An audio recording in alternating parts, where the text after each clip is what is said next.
Magandang hapon po mga katrabaho. Dito po tayo ngayon.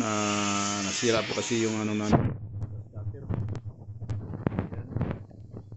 Ayaw na po umikot yung ano, yung bleed. Dito yung problema sa loob. Ayaw na mag ano.